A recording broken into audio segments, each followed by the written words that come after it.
Buenas tardes. La producción del presente video obedece a una estrategia de evaluación de la asignatura de Derecho Constitucional, Derecho Semipresencial de la Universidad Nacional Experimental de los Llanos, Ezequiel Zamora, en la ciudad de Barinas. El equipo de trabajo está conformado por Naibet Berríos, Argelia Angulo y quienes habla Orlando Cárdenas. El tema a exponer se denomina Derechos Humanos, suspensión de las garantías en el estado de excepción. En lo que compete a mi exposición, les voy a hablar acerca de generalidades sobre los derechos humanos y los estados de excepción en nuestro país. Con relación a los derechos humanos, podemos decir que son cualidades o instrumentos que son inherentes al ser humano, a la raza humana, y que son irrevocables, son intachables y que es como mínimo es inherente al ser humano. Uno de ellos es el derecho a la vida, el derecho a una ciudadanía, el derecho a una identidad, el derecho a ejercer y a tener una personalidad jurídica, entre otros, quienes les van a hablar mis compañeras de equipo. En la segunda parte, que se refiere a los estados de excepción, les digo que es un vocablo relativamente nuevo en el aspecto jurídico venezolano, y se trata en la Constitución del año 1961 se denominaba como suspensión de las garantías y estado de emergencia. Ya en la Constitución del 99 aparece como estado de excepción, y cuando se presenta la situación debe ser calificada si se trata de una alarma pública o se trata de un estado de sitio. Igualmente, en la Constitución de la República Bolivariana de Venezuela se refiere a estos casos de emergencia cuando se habla de estados de urgencia, de necesidad y de excepción referidos en el capítulo 2, título 7 de la Constitución Nacional.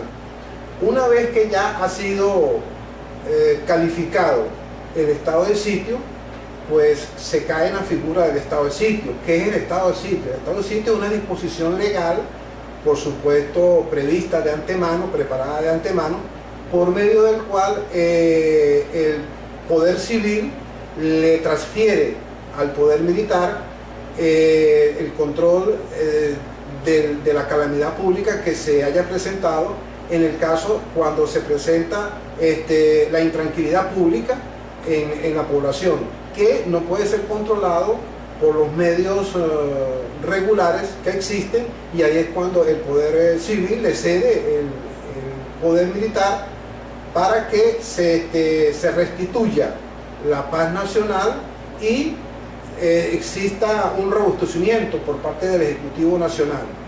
Estado de excepción, para que se dé el estado de sitio, tiene que ser realmente una situación en la cual lo amerite. Por ejemplo, en los casos de que se presente una guerra extranjera, una invasión extranjera, o que internamente ocurra una actividad, una insurrección nacional que amerite ser controlado por esta vía. Seguidamente, mi compañera Argelia Angulo les tiene otro punto de vista, otro punto dentro de los estados de excepción. Sí, muy bien. Mi nombre es Argelia Angulo y vamos a conversar acerca de lo que es los estados de excepción, pero su régimen jurídico. El régimen jurídico de los estados de excepción está fundamentado en la Constitución de la República Bolivariana de Venezuela, promulgada en 1999, así como la Ley Orgánica de los Estados de Excepción. En este sentido, lo que es la definición de estado de excepción aparece explícito en el artículo 337 de la Constitución, definiéndola como todas aquellas circunstancias de orden político, económico, social, natural, ecológico, que alteran el orden y puede conducir a la inseguridad de la nación, de las instituciones o de los ciudadanos y ciudadanas. Este mismo citado artículo establece que es competencia del presidente de la República de haber estados de excepción el de restringir las garantías de los derechos constitucionales, salvo los referidos a la vida, a la información o la prohibición de la incomunicación, de la tortura y otros derechos intangibles.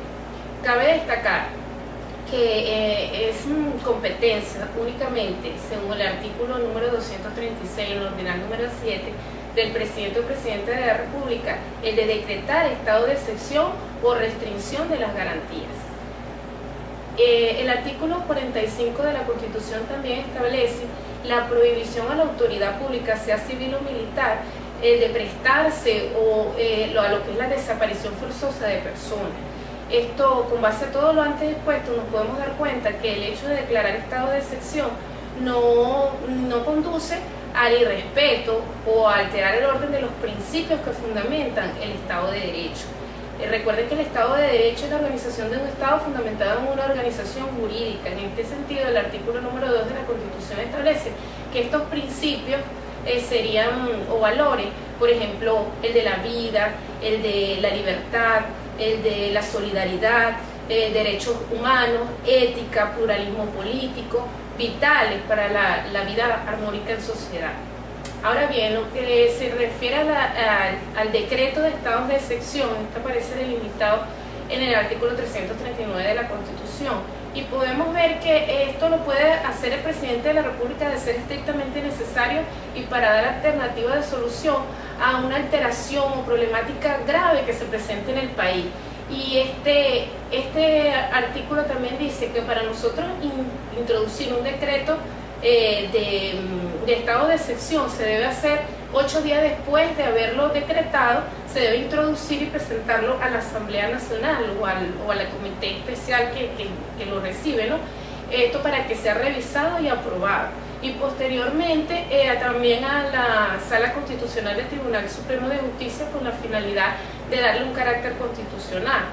En este orden es importante destacar también que este artículo 339 habla sobre que este tratado o esta declaratoria debe ser apegada a los principios y a las garantías del Pacto Internacional de los Derechos Civiles y políticos y de los convenios de los derechos humanos, el Convenio Americano de los Derechos Humanos. Asimismo, el artículo 5 de la Ley Orgánica también establece acerca de que tiene que tener un tiempo específico, no puede tener mucha extensión, sino que estaba conducida hasta que el orden público o la alteración que haya ocurrido se solvente, entonces ese es el límite de duración, pero no puede extenderse por más plazo. Ahora, en cuanto a los límites, esto también está explícito en el artículo 339 de la Constitución y habla sobre los límites materiales, que nunca deben contradecir o ir en contra a los derechos humanos intangibles, ¿sí? Ahora a continuación mi compañera Gladys dará su punto de vista conforme al tema. Bueno, así como han planteado nuestros compañeros, vamos a hablar un poco de los controles de los decretos de estado de excepción. Todo acto del poder público tiene controles o está sometido a diversos controles. En este sentido, el decreto de estado de excepción es un acto del poder público, por tanto, existen controles objetivos y controles subjetivos. El control objetivo bien lo explicaba la compañera Argelia, donde nos explicaba que el decreto de estado de excepción, después de haber sido dictado por el Ejecutivo, debe enviarse a la Asamblea Nacional para su revisión y aprobación. Ese es un control.